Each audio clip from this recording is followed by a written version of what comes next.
The Alpha King burns down a shop in rage, only to discover it saved his life years ago. A true real-life story outline. Logline. When Damien Wolf, feared Alpha King of the Northern Pack, burns down a struggling apothecary shop in a fit of territorial rage, he expects nothing more than ashes. What he finds instead is a tattered medical record bearing his own name, proof that the humble shopkeeper once saved his life when he lay dying, unknown, in the streets. The fire that was meant to destroy becomes the moment that forces the most powerful men in the land to confront the debt he never knew he owed, and the humanity he thought he had burned away long ago. Story overview.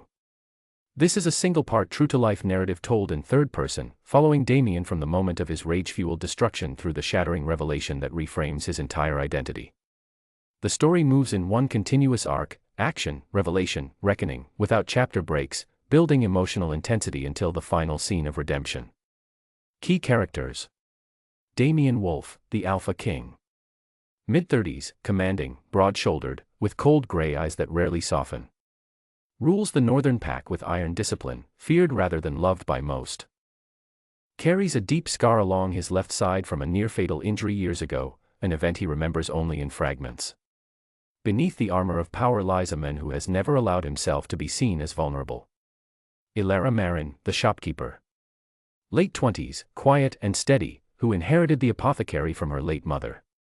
Known in the lower quarter for offering medicines on credit to those who cannot pay. She is no pushover, she meets Damien's rage with a stillness that unsettles him more than defiance would.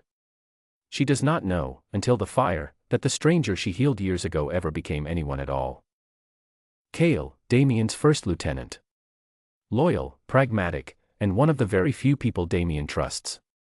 Present during the burning, the first to notice something is deeply wrong when Damien stops mid-destruction. Story outline, Part 1, complete. The order to destroy. The story opens on a gray morning in the lower quarter of the city. Damien rides through the narrow lanes with Kale at his side, delivering what he considers simple territorial discipline. A line of unauthorized shops encroaching on land his pack holds by treaty must be cleared by end of week. He has done this before. He will do it again. It is nothing personal, only order. The reader sees the district through Damien's eyes, clutter, weakness, people who survive by bending rules he considers sacred. He pauses briefly in front of Ilara's apothecary, Marin's remedies, noting the hand-painted sign, the dried herbs in the window, the soft light within. A nothing place. He gives the order. His men begin with the other buildings.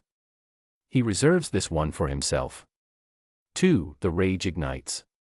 When Ilara steps out and faces him calmly, not pleading, not fleeing, just standing in the doorway with her arms crossed, something in Damien snaps. He is not accustomed to stillness as a response to him. He has always read calm as contempt. She asks for 7 days. He refuses. She asks for 3.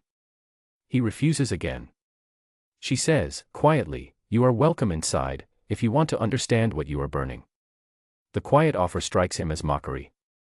Damien forces his way past her, and in a moment of cold fury, sweeps shelves to the floor, knocking oil lamps that catch on the dry herbs. The fire spreads faster than he intended. Ilara does not scream.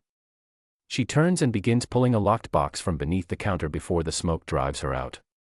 Outside, Damien watches the shop burn. He tells himself it is done. He feels nothing.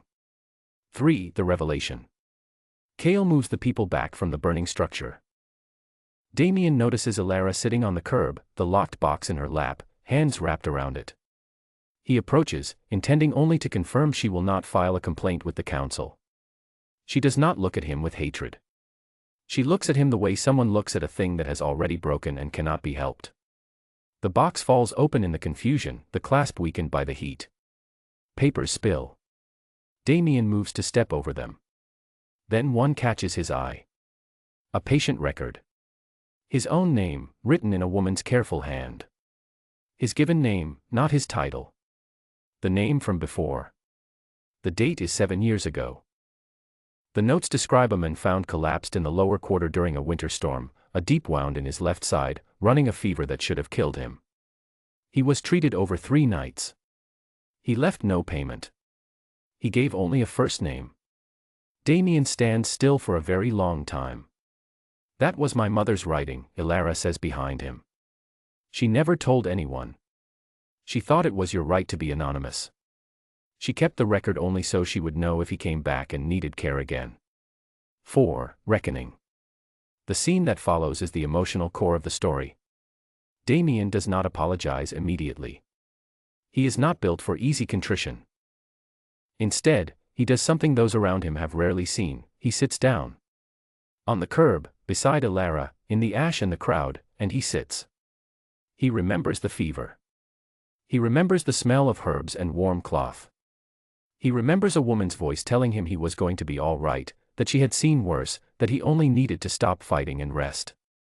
He had never known who that woman was. He had ridden out of the lower quarter before dawn and told no one where he had been, or how close the injury had come to ending him. The Alpha King could not afford to be seen as vulnerable. "Why did you not tell me?" he asks. "When I came today, you could have used it. You could have said who you were." "It wasn't a debt," Ilara answers. "My mother helped you because you needed help.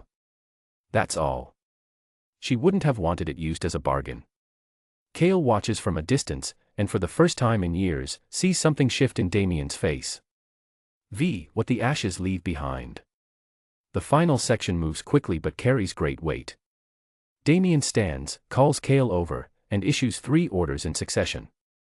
First, the shopkeepers displaced today are to receive full compensation from his own treasury.